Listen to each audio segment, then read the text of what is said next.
All right, we are recording here, and I apologize for the noise. There's a lot of noise going on down here, but we'll do our best to see if we can make it through. Might be a quick call. Yeah, it takes quite a bit to maintain that varnish, doesn't it, John? It really does. Varnish, stainless steel. all that good stuff. I hear the sound of sanding going on. That can only mean varnish. Actually, no, it's the texture decks. They're retexturing the decks out front. Use the walnut stuff or the sand stuff? No, this is the sand texture. Ah. So So they get cooking. Is your boat sail or power? Power. It's a fishing boat. That's right. You don't catch fish on sailboats particularly well. You actually can. I did once. A friend of mine had a sailboat, and it was interesting. He invited me out. He's like, "You can't fish on my mom's sailboat. She'll freak out if you get blood on the boat." I'm like, "Oh, okay, I know how to deal with that." So I bring my fishing rod, and I was telling his mom about all the fish you can catch, and she was interested. And I said, "You want to try it?" And she's like, "Sure." So I let her catch the first fish. And I'm like, "You want me to cut it off? I don't want to get your boat bloody." And she's like, "Oh no, you bring that on. We're gonna eat that." So I let her draw first blood. Everything has an algorithm, right? Yeah. My dad was into sailboats, and then he took the family to Catalina once, and 5 hours on a sailboat to Catalina with low teen and sub-teen kids. He quickly changed over to a powerboat so he could get there in an hour and a half, Yeah. Well, I apologize for the noise, everybody. So to make this as painless as possible, is there any questions? Let's get those all out of the way so we don't have to drag this out for a long painful process. John, do you have a course you'd recommend for doing pay-per-click AdWords? Pay-per-click. I can look around and see. Pay-per-click is actually fairly simple. Okay. It's time consuming. It's like if you have all the rules that are applied to everything else in the ad program, you'll do very well with pay-per-click. Okay. It's all about targeting. It's getting the right keywords. One of the things I can tell you, like from experience with the campaigns that our team runs, is you can set up campaign buckets, and you don't want to throw all your keywords in one bucket. Okay. It's like you set up a bucket for each keyword, and that way when you monitor it, you can see which keywords are doing well and which ones you should eliminate. Are they actually called buckets, or is there another thing I should look for? There is a term for them, and I know it's not buckets. I think it's called campaigns. Okay. You can set all these different I'm pretty sure they're called campaigns. But what you want to do, you want to have a bunch of those with one keyword each.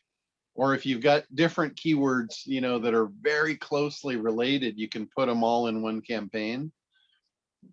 And then that way, when you look at your stats after your ads have run for a while, you can look at those and you can see which ones were converting. Okay. The other thing, whether you're doing pay-per-click or Facebook or anything, if you're paying for advertisements, you want to make sure that you're tracking very well. You want to make sure that you're not only tracking landings and visits, but you're tracking the conversions for what you want them to be. Like if you want them to opt in, you need to track the thank you page on the opt-in so you can see how many people converted. If you're shooting for, for webinar registrations or sales or whatever it is, you want to be able to track that effectively. So that's something that you want to shoot for. And the other thing that you want to do is make sure that you have keywords that are really specific and not so generic. If you go for generic keywords, what's going to happen is you're going to pay a lot for them, and whether they convert or not is, it could get really expensive. Yeah, I think this is going to work really well. This is for Eric Morse with Ideal Career Coach in the San Okay. Francisco area. So we can target, um, similar keywords to what we're doing with SitePop, but maybe do a little research to see how we can get the most clicks for the least amount of money, and have it be really narrow, really locally specific. Yeah. The other thing, when you're doing pay-per-click ads, there are some things that you can put in as far as like restrictions. You can say, I only want clicks from a certain radius. Like if you're running local ads, in that case, you want to put a geo radius, and it's not perfect. It's not a perfect way to do it, but it will geo target like IPs. It'll block out IPs from outside the range. Okay, great. Like I said, it's not perfect. It doesn't mean that somebody couldn't cloak their IP or whatever, but Yeah. it'll keep it, it'll keep it out for the most part. Okay. So that's another thing. Obviously narrow niche and criteria. Yeah, yeah. And another thing you want to consider also when you're paying for ads, this is really important. In fact, everybody should be doing this, whether you're paying for ads or not. You should be retargeting all the traffic that hits your website. Retargeted traffic is one of the higher converting types of traffic, and it's also the cheapest form of advertising to buy, because you're retargeting so specifically. Retargeting is like, those people that hit your page and you put a cookie on their browser and then you can follow them around. I don't know how long that's going to last because of all the new privacy laws and stuff. There's a lot of commotion about that. But as long as it's in play, I would take advantage of it. It's that thing like get while the getting's good, because someday we're going to look back and say, man, you remember the days when you could retarget your traffic? Yeah. And do you have something specific on your website to do that with? Yeah, on your website, what you need is a retargeting pixel. It's just a little piece of code. You put it in the header on all your pages. And one of the ad companies that I really like as far as retargeting is called Adroll. Mhm. They retarget all the platforms. It's super easy to use. You can go in, create an account. It's free to create the account, and then you generate the pixel code and you drop that on all of your pages. And then it starts collecting the data, whether you want to run ads or not. But you should be collecting that data, even if you're not running the ads, because later on, like 6 months from now, you could say, oh, I got this really cool new thing. I want to advertise to all the people that have been on my site in the last 6 months. And you can Good do Lord. it. Wow. Yeah, really cool. It's almost like building a mailing list. Yeah. For people that drive traffic to their websites and don't create a mailing list, that's kind of crazy. That's a waste of money. So this is a way to build your mailing list without even having them to opt in. Wow. I know the digital marketer guys, they said that's the new form of opt-in for them. They would put really good content on their sites and bait people to go there and not even make them opt in for it. They'd just say, hey, come on, grab this, and they would cookie them, and then they'd start, hitting them up with retargeting. Awesome. Cool. Yeah, thank you. So hopefully this is better as far as the noise. I relocated to a different part of the boat. It's not bad, John. Okay, cool. I was wondering on people who have not claimed their Google My Business listing. Does that actually require formal training, or is that just something best to hire somebody on Fiverr for $10 or $20 to do that? What's your thoughts on Google My Business and SEO ranking, getting the listings in the surrounding? I mean, I've seen people say, we'll get you 10,000 listings on local whatever, it's like that. To me, raises a red flag, I would think. But what's your thought on all that Google My Business stuff? Sure. The Google My Business is something that every business owner should have. Doesn't matter if you're a local business or a manufacturer or whatever. You should all have it. All of your clients should have it. That's a really good prospecting tool to find out the businesses that don't have it and offer to claim it for them, or claim it yourself and sell it to them. But that's a really good service to offer, is the Google My Business. It actually gives them a website on the internet for free. And Google loves their own properties. So Google is going to prioritize their stuff over other content. So it's a great thing to have. As far as SEO and optimizing that Google My Business page, that is something, all to itself. There's a ton of ways to optimize that. But the most basic stuff, first and foremost, is you want to just make sure that you complete the profile. If you don't complete the profile, you're kind of working with an empty slate. They're not gonna like to prioritize that. So adding content to it. One of the things, I did a lesson on this for the SEO people that are in the group a while back, and it's about writing content and posting it.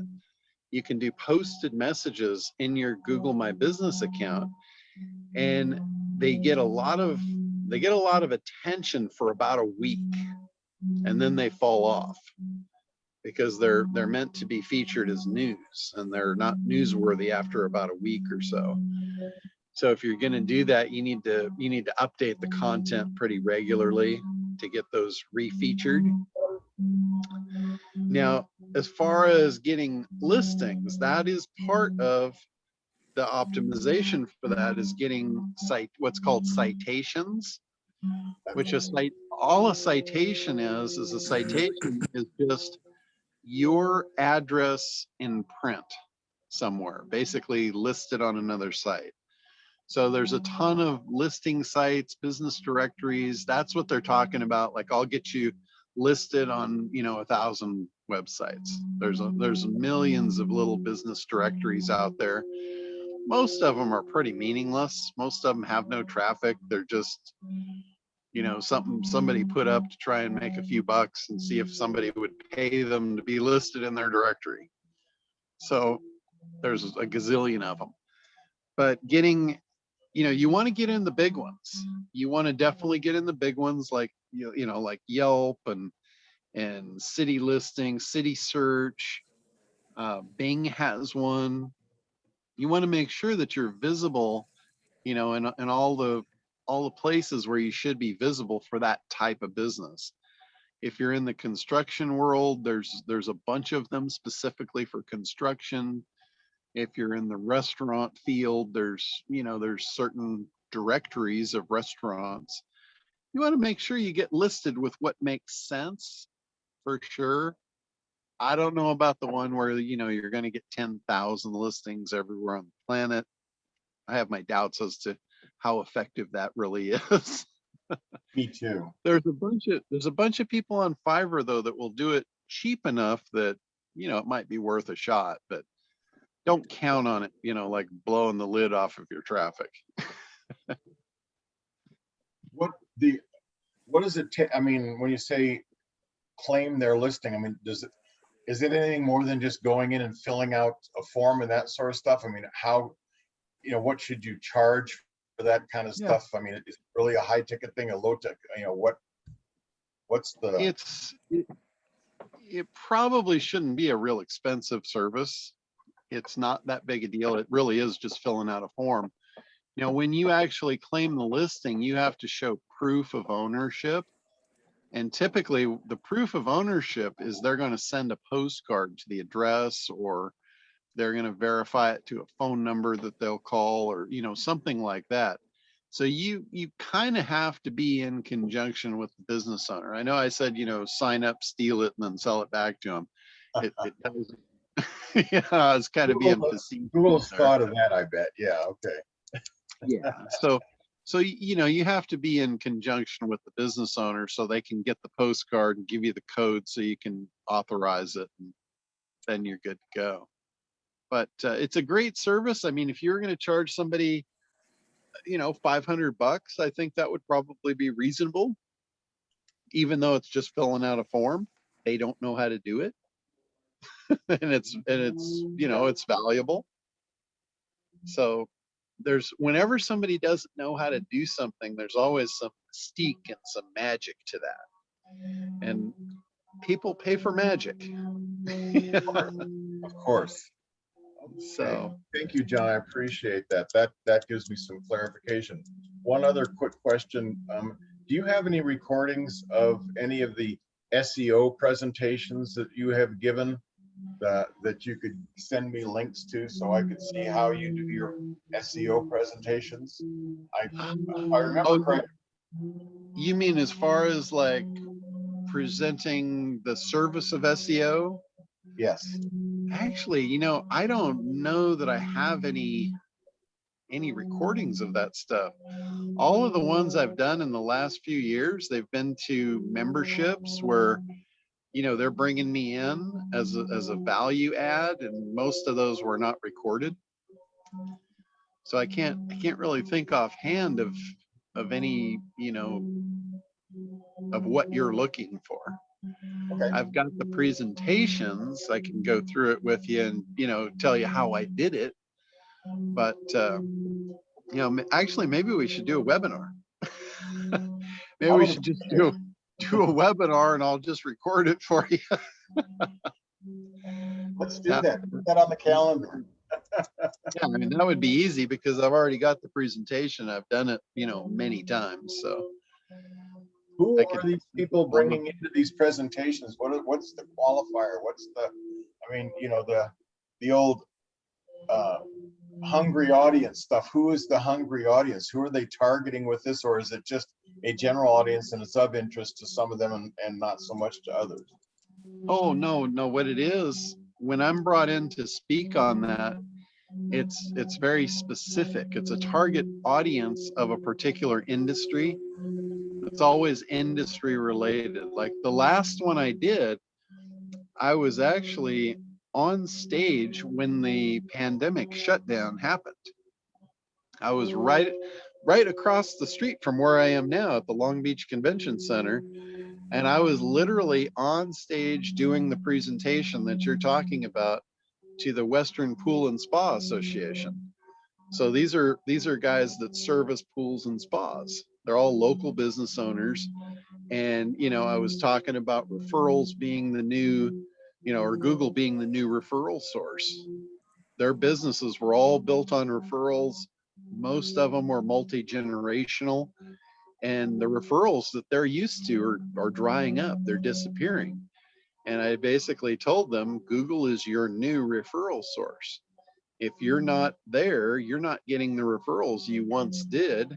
And this is your problem. This is why you're struggling. So they brought me in for that presentation. It's like, hey guys, if you're struggling, go watch this guy. He's going to tell you why and how to fix it. So that's how they present it. That's how they get people in the room. But it's always very specific. Like when I do that, I did one of those to the American Dental Association. Same thing. You got a bunch of dentists in the room trying to figure out how to get patients into their chairs. So, and all it takes in the presentation is just a slight change of the languaging. Like the difference in the presentation from the pool guys to the dentists is minimal. You know, the pool guys call their clients customers, and the dentists call their clients patients. So you got to make sure you get the language right. You know, that's all part of the ACT program. That's all part of understanding who you're talking to and getting the language right. Speak their language. That's what they understand. You know, certain industries have certain needs. They've got certain things against them. Like in the pool guys, I knew from their publications that they were also struggling from regulation. So I threw that in as a knife twister. I'm like, you know, if it wasn't bad enough that your referral sources are drying up, now you have to deal with all these regulations and higher costs. So this is more important than ever for you right now to make sure your referral sources don't dry up. So I will use anything at my disposal to twist the knife in the presentation. I was wondering how that fits in with the ACT program. I mean, because clearly, you know, the thing is, if you're only talking to one person, you're not talking to anybody as part of that ACT mentality. And they have 3 kids, and they go to this, they belong to this country club, and they do this, that, and the other thing. But that doesn't sound like that was much in play when they were encouraging their members of their association to show up. Where's the interface on that? Well, so sometimes there is none. Sometimes, like in the ACT program, I have in the avatar lesson, figuring out who you're talking to, I've got an avatar sheet in there of how to build an avatar. There's a whole bunch of stuff to fill out, but in many cases, a lot of it doesn't matter. And you have to look at your specific situation to figure out, of this stuff, what would matter. It's not meant to be filled out like a workbook of, I need to answer all these questions or I don't know who my avatar is. It's not meant for that. It's meant for ideas of, oh, does this matter? No. Does this matter? No. Does this matter? Oh yeah. That makes a difference. Like when I'm talking to the pool guys, the thing I know makes a difference is they're struggling from regulation. That's not in my workbook because that only applies to that one audience. So I didn't put everything in the workbook. It's just a guideline of, here's some stuff that might be important, but there might be 1,000,001 other things that is important to your avatar. And that's what's important that you figure out.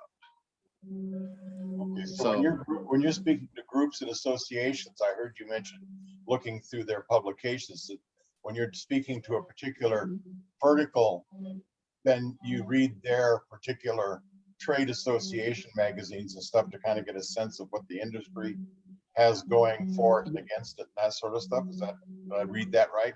Yeah, exactly. And being as lazy as I typically am, I'm not reading anything. I'm looking at headlines. I'm just picking off the stuff off of the headlines of the articles and stuff. And that'll give me enough insight.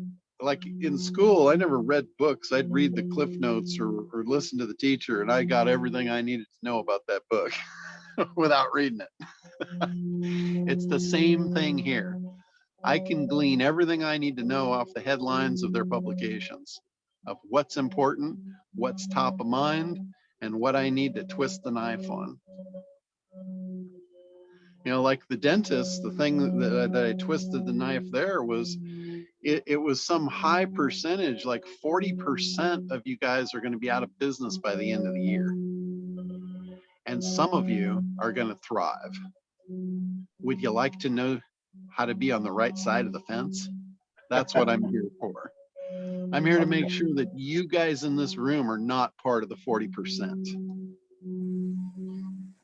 So, and again, that was right out of their publications. It got it off a headline.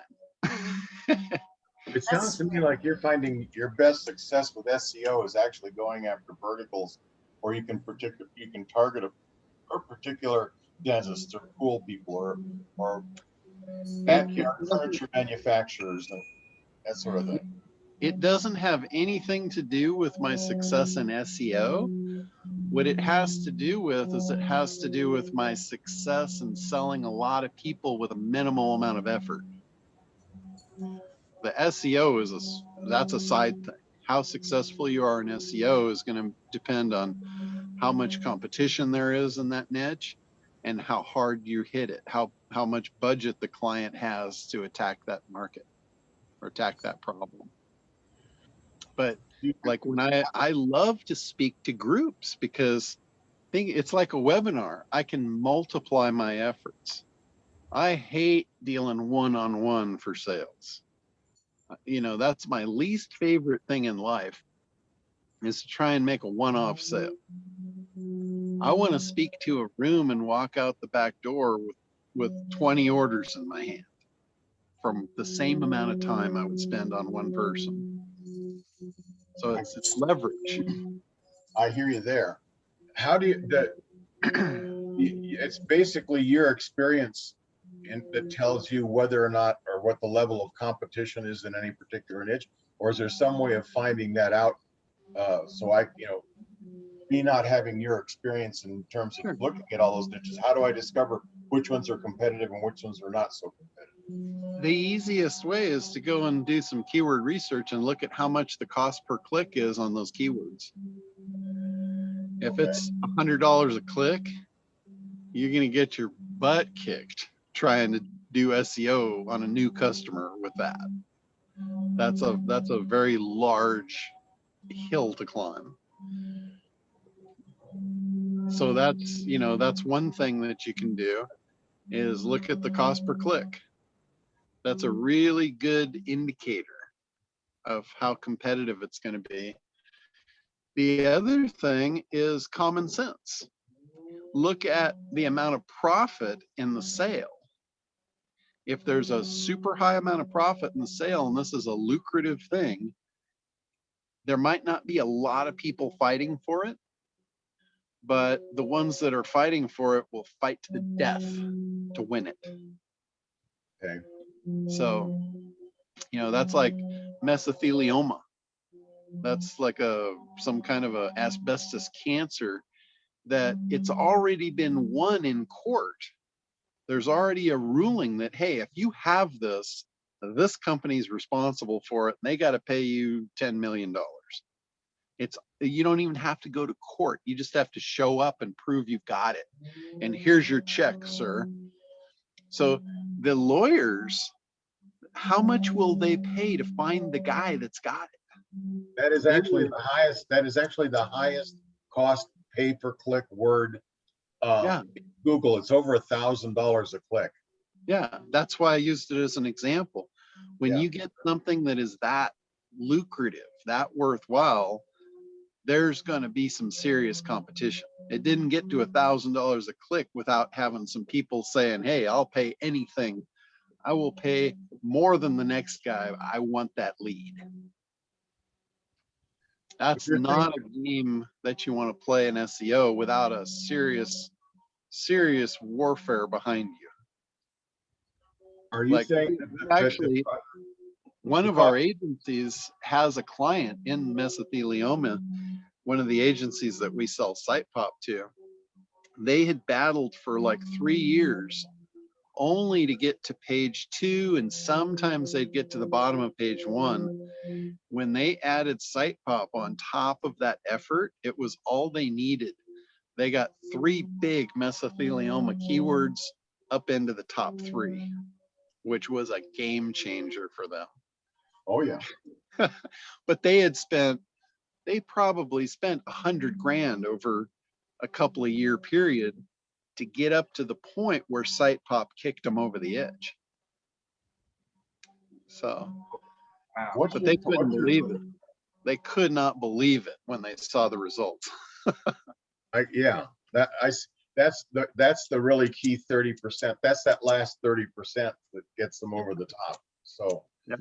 what's the on the cost per click, what should you stay under? What is the dollar amount that you should stay under to know that you've got a market that you can go into cold and do well in? You have a particular number? Yeah, there's not really a number. It's gonna vary on different niches. The other thing, depending on what niche you're going after, sometimes the advertisers will only spend the money during business hours. Like this is a little trick, and back to Jim as well on this one. In the pay-per-click world, you can set your campaign up to, I only want to display my ads from 9 to 5 while my operator's standing by to take the call. So they will cut their ads off at 5 o'clock when their operators close. So what that does is that drops the competition radically at 5:01. So if you're running pay-per-click ads, you can say, I don't want to advertise between 9 and 5. I want to start my ads at 5:01 when the costs drop. And you can get cheaper clicks. I guarantee you there's people looking at stuff. I don't care what you're selling. There's people looking at your stuff in the middle of the night. And you can get low, cheap clicks that way. So they're back to your thing. There really is no set thing. Different industries are going to be, different. They might start off at, hey, if there's no one else bidding, Google might have determined that, hey, this niche is worth $2 a click. That's as low as it's going to go. And they say they don't do that, but I know that's malarkey. If they figure out they can get at least $2 a click, that's their baseline. Is SEMrush going to be better data than Google's in terms of cost per click and that sort of stuff, or is that something that SEMrush does? It's the same. SEMrush is pulling the data right out of Google. Oh, so okay. That's where it's getting its information through an API. So the information is going to be the same. It's just SEMrush gives you easy access to it quickly. Where if you were to go into Google itself and you were going to try and pull that data, you'd be working hard and you'd be there all day. Whereas with SEMrush, I can have the information as fast as I can type in the keyword. Big time saver. Yeah. Yep. Okay. And check your email, Richard. I sent you an email just a little while ago with updates on your sites. So. Okay, because he was ready to throw the baby out with the bathwater. How much does it cost to quit this thing and can we be done? So really need to get this done by the end of the week, or he's going to be throwing the baby out with the bathwater again. He's that kind of guy. So. All right. Well, we'll put the ball back in his court for edits, and here, you got to get this back to us if you want us to finish it. So it's always good with clients to keep the ball in their court whenever possible. Absolutely. Thank you, John. Sure. My pleasure. Hey, John. How's it going? Good. Hey, how you doing? Good. It's been we've been busy, but I just got a quick question. I'm trying to deal with a client who's they have a calendar event. I sent you an email on it, but I'm trying to figure out how this works. It's a calendar that they have an event every month. Basically, it's like the same event, and it's the same emails, same text reminders. And our challenge is that basically we want people to register for each event like a cohort, and then like there's different verticals that they send their messages to, like realtors or insurance agents or car salesmen. But what's the best way to duplicate or get people to log into or create a register for an event in Kartra? And I was noticing that there's like several calendar models. There's a consultant model, recurring class model, gym model, or live event model. But the way that we set it up, we tried it as a live event model, is that when people register for the event, and we try to just change the date of the calendar event, that all of the registrants still are retained within that that event for future broadcasts. So we're trying to separate how do we send messages to the next group, or do we have to literally duplicate and create the calendar with all of the 5 reminders and text messages? Yeah, if it's a different thing, then yeah, you would have to have an individual one for each one. Oh, wow. The other thing that you could potentially do is you could leave the same one in place, Yeah, remove the automated follow-up, and then put a tag on them, and then that way you're updating just the tag every week, and the tag would trigger a new automation that just went out to those people that had that tag. that's a great idea. So let me get this. Follow what I'm saying there? Yeah, a little bit. Let me write this down so I can. So basically, they register for the event. They're tagged for that date, Yes. and then You have the untag them? follow-up sequence attached to the tag, not to the calendar itself. Okay. Because if you have it attached to the calendar itself, what's going to happen is everybody that comes in there is going to get every broadcast forever. And you don't want that, sounds like. Right. Yeah, because new people are going to be registering for the next month's event, and once they're done, they don't want to see, welcome. The class starts in 10 minutes. That kind of stuff. Yeah. So follow-up sequence attached to a tag, not the calendar. Correct.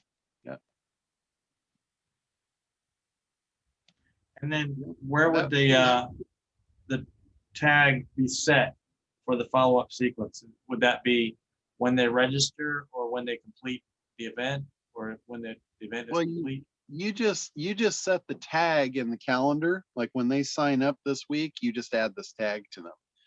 So every week you would go into the calendar and you'd remove the last tag and add the new tag.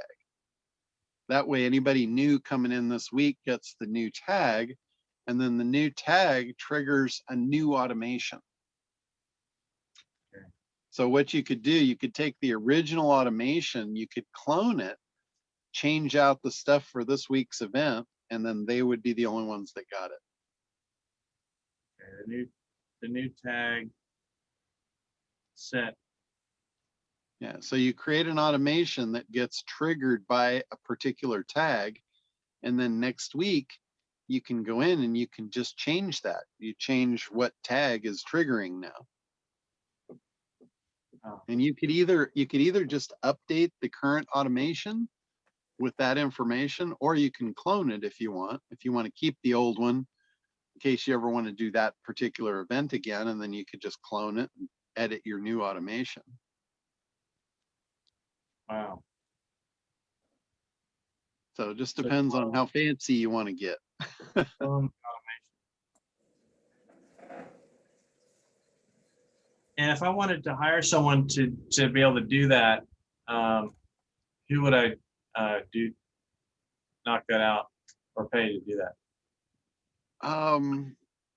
You could you could check some outsource groups to find out if there's any cheap outsourcers that could do that. That's probably what you're looking for. There in our group, Tammy Guerrero is open for Kartra work. She's not going to be as cheap as an outsourcer off of Fiverr or something, but she knows what she's doing and she does a good job. Got it. Okay. Yeah, and then the other thing, does it matter which calendar model to use, like a gym model or a live event model? I haven't really played around with most of those, so I don't really know what the variances are to them. You just have to look at what this does and see if that fits what you want to do. Got it. Okay. All right. Cool. I'll I'll research this and hopefully get that going, because it's driving us nuts having to duplicate the calendar and duplicate all of the sequences every time. It's a pain in the ass. Yeah. Duplicating the calendars are real pain. Yeah. So that's what I would do. I would just update the tag in the calendar every week and let it rip. Yeah. Did they ever fix the calendar issue that you were complaining about with Kartra? Yeah, they did. They did. They changed all of that. They finally got around to updating it. So it should be all good now. And your complaint or issue was that it wasn't sending you messages or syncing to your. Well, my biggest thing was it wasn't in my time zone. It was all in Eastern 24-hour clock, and then the customer would see it in their time zone and I wouldn't see it. It was just kind of a disaster when it first started. Right. And I had to sync it to Google Calendar so I know when the appointment actually was. And is that still recommended to sync to Google Calendar? If you use Google Calendar, like I wound up, that actually made me use Google Calendar, and now I use it for everything. I like it.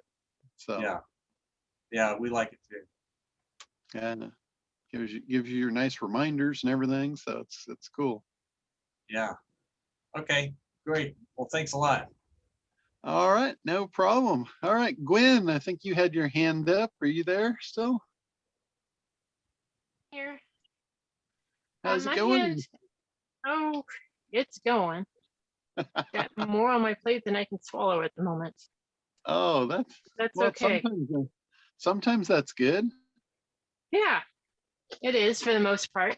My question, I guess it's not really a question. I was listening to the first guy speaking about the Google My Business and then the Bing. And when I tried to do Bing, it drops me right into Yext. So I'm wondering if Bing is not using their own, but simply using Yext. It could be. It's very possible. Yext is a big listing directory. It's huge. And then of course, And then one of they the try to things give me a call. Go ahead. I'm sorry. Yeah, they want to sell you like an annual subscription to be listed and updated Yes. and all that stuff. And no ads, other ads displayed on your listing. Yeah.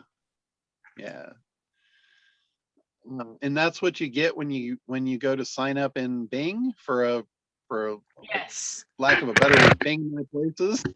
Yes, I actually was looking for Bing because I know you had mentioned it. So I was like, okay, well, let's make sure I'm in Bing before I try to make sure my clients are in Bing. And Yeah, it dropped me right into Yext. Huh, that's weird. So I wonder if maybe it was an ad by Yext that you clicked on. I don't think so. Let me look. I might have. So now I'm in Yext anyways. But You should do,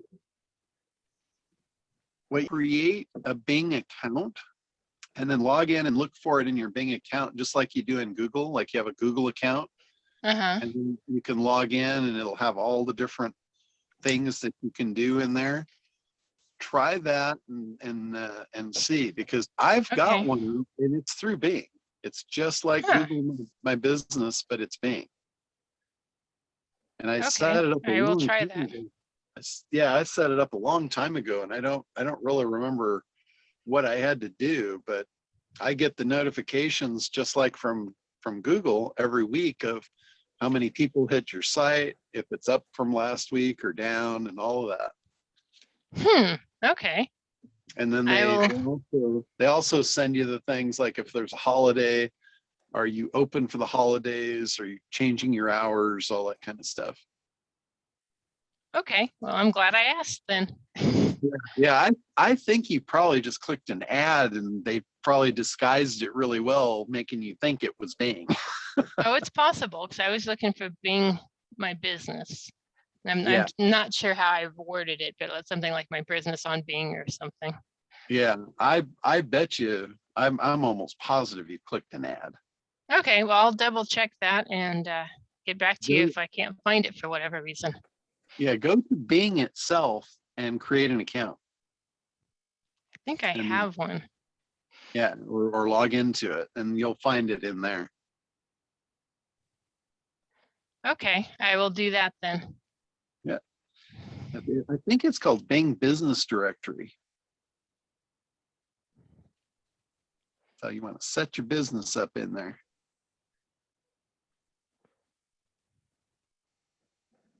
All Let's see. right. Okay, I'm in Bing, so I'll just look real quick, but somebody else can. John, I Okay. haven't gotten any emails from you. Okay, I'll look and see if I didn't hit send or something, but you'll get it shortly. Thank Got- you. Got both of your staging sites, and then letting you know, get me the updates. The ones that you sent should already be implemented, but if there's any more, shoot them over and we'll get them taken care of. Perfect. Thank you, John. Yeah, I'll be looking for the email.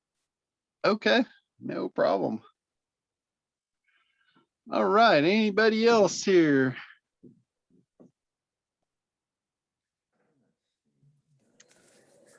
It's gotten quiet and but your bandwidth is slowed down. Well, I'm pretty deep down in the boat now. I had to go pretty deep to get away from the noise. What are they doing with the with your boat? Oh, just retexturing the decks, and I've got some mechanics on board servicing the diesels and getting me ready for the season. All right. I have a question, John. Okay, go ahead. Yeah, I'm still working with my promise, my offer, my amazing magical promise. So here's the thing, as a reminder, I'm a holistic attorney, meditation teacher, help people work through emotional trauma, be more effective in their law case. Going from highly stressed, dysfunctional, not sleeping to being calm and confident, persuasive, likable, all of that stuff. So I can't promise people that they will win their case, right? Okay. What I can do, like one title I've worked with in the past is From Stress to Success, but that implies they're going to win their case. Yeah, it's So- also, success is ambiguous too. It doesn't really say what you're referencing. Yeah, it is vague. Yeah. How about influence the judge to sway your direction? I mean, that's kind of a creative way of saying you're going to win your case without saying, I guarantee you're going to win your case. Uh-huh. And I think that might be along the lines of what they would like for a promise. Is like, if you ask somebody, if let's say you had somebody that's freaked out Yeah. and they're scared to death to even walk in the courtroom because they know they're in trouble, right? So what if you said, hey, I've got a way that will help you influence the judge to see things your way. Would you be interested in that? Would that put you at ease? And I think all of a sudden they just kind of go, oh, he's got a system for that. Oh, it's just, I'm freaked out because I just don't know. If I know and I go in there knowing, my odds now are going to be dramatically increased in my favor. Yeah. I Nice. think that's the kind of conversation that you want. I don't know the specific languaging to tell you, but I think that's the direction that you want to go with them. Yeah, I like that. I like that. So a spiffy little title could be Sway the Judge, or Sure. win the judge over, or something like that. Yeah. Oh yeah, win the judge over. That's great. Yeah, I like that. Uh-huh. Because that's what they really want. They do, and in my years of law practice, I remember passing a case by this retired judge. He'd been a judge for 30 years. We were asking him who was going to win this case. And he said, if the jury likes you, you're gonna win. Exactly. So Yep. that's what you need to key in on. Yeah. When you're keying in on stuff like reduce your stress, it's not believable. There's, I you know, see. as soon as they hear that, it's not really what they want. They want this thing to go away, and then stress will go away with it. Yeah, right. The stress is not their primary concern. It's the judge's verdict or the you know, the jury's verdict. That's what they're freaking out about. Yeah. It's the outcome. Yeah. Yeah. Yeah. So you always, whatever you're selling, you always have to figure out what is the real thing that they want, Uh-huh. you know, and that, I think you hit it right on the head there. Mhm. So Excellent, excellent. Okay, I will play with that. That's a lot of help. I've been stuck on that for months. So yeah, absolutely. That's what I'm here for, to bring the clarity to the situation. Yeah, should put something intelligent up here. Yeah. Useful. Well, you've already got it there. I just have to move some other stuff out of the way so you can see it. Yeah, yeah, that helps. Okay, I think that helps. Thanks a lot. Cool. Awesome. Hey, John, Go ahead. I have a question for you. So what is the dangers of renaming a product or collection of products due to the fact that the keyword would be better served as something that has more search terms, more search volume to it? Well, the danger of it, if your clients know the old name and they can't find it because you renamed it, that could be a danger. What you might do instead of renaming it is just have a new version of it that's the same thing with a new name. Companies do this all the time. Like, I mean, how many different chocolate chip cookies are on the market that have different names to them? Or, you know, brands of toilet paper, they all have different names to them. They, you know, things are renamed all the time. So you've got two now to sell.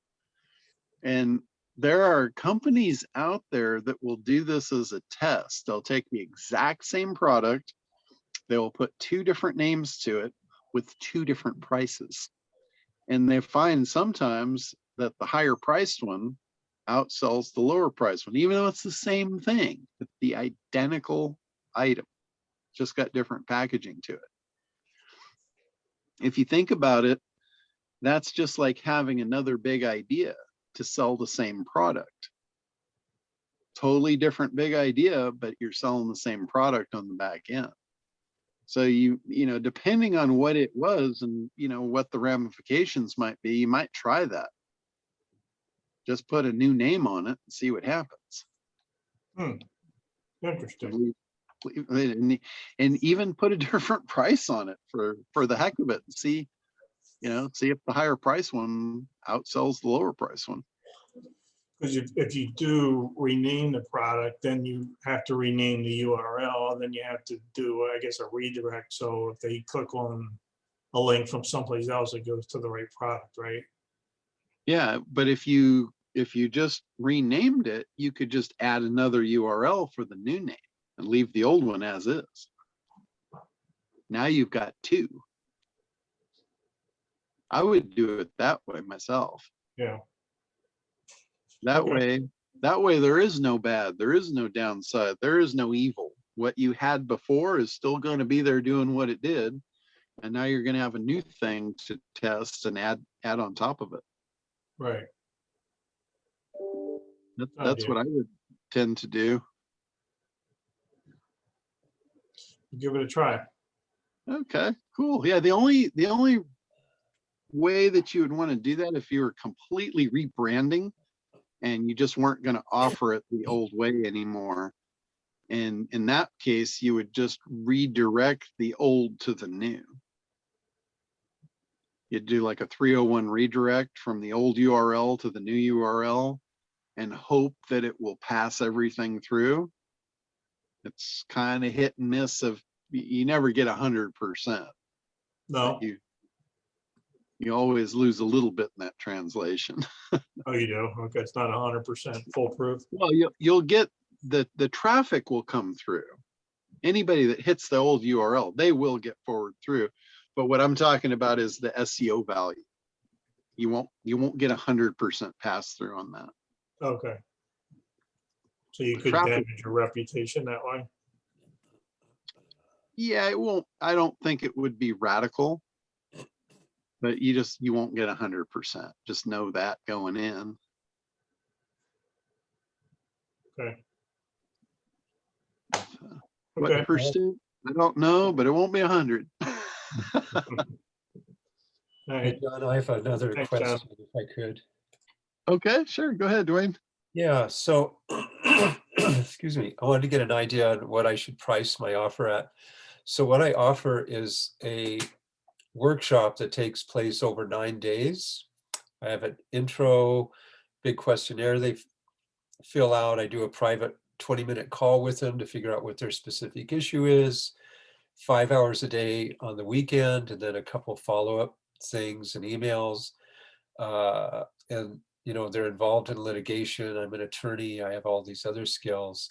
So over this 14-hour workshop over 9 days, what do you think I should price that at? Oh, how many people are going to be at the workshop? I'm going to limit it to 15 so I can give people pretty personalized attention. And these are people, they're already paying their attorneys $250, $300, $400, $500 an hour. You know, Okay. so they should have some money. So they know, yeah, and they know the value of winning the case. Yes, yes, yes. You know, I don't really know. You might want to look. Do you have any kind of competition that's doing anything similar? Nobody is No? doing what I'm doing. There are people that will do like they do a tune-up program for a deposition, like a pre-recorded program for a couple $100, and you go through it on your own, $200 or $300. Yeah. But not with the personal attention. There's nobody doing this. Okay. So in your marketing campaign, what you probably want to do is you probably want to walk them through the process of what they need as a one-on-one service, build the value into as if you were going to do this totally one-on-one with them. Yeah, I did that, and it's like 3,500 to 7,000, somewhere in that range. Okay. So let's say it's, if that's what it would cost for just one, not in a group, right? Yeah. Okay. So walk them through that process and build the value to the higher end, like the $7,000 range. Yeah. And then say, you know, this is so good that I believe everyone should have this. But I know $7,000 is a lot. So here's what I did for you guys. I'm going to put you in and do you as a group so it's more affordable for you. And we only charge $19.97 for that. I would think probably $19.97 would probably be a good spot for you. Wow. So that would give you 2 times 15. So that'd give you $30,000 for the event. That's just amazing, because I was thinking of charging $697 and it felt like too little to me. Yeah, I would say, you know, if you would do this one-on-one with somebody and it's 7,000, 2,000 is, you know, way better. Yeah. Excellent. $697 for what you're talking about, that sounds on the low side. Yeah, that's what I was feeling. Yeah. Yeah. I probably wouldn't for that. I probably wouldn't go under $997. At the bottom end, I'd probably stick at $997 with the knowledge that you could probably get $19.97. Wow. So if you're not comfortable with $19.97, try it at $9.97 and see how hard it is to fill. If it's easy to fill the room, then you know, well, maybe I can get more. I feel like I can fill the room. There is so much legal stress out there, you know, and I get all my 25 years, I've always had word of mouth Yeah. advertising because Mhm. I'm unique and people love what I do. They like working with me. So it's been easy to get clients. Here's the other thing. If you're not comfortable with the 1997 yet, because you haven't done it, make the offer lower, because here's something that will make you feel really good and give you a lot of confidence is if you do fill the room. Yeah. Let's say you put it at 1997 and you only have a half full room.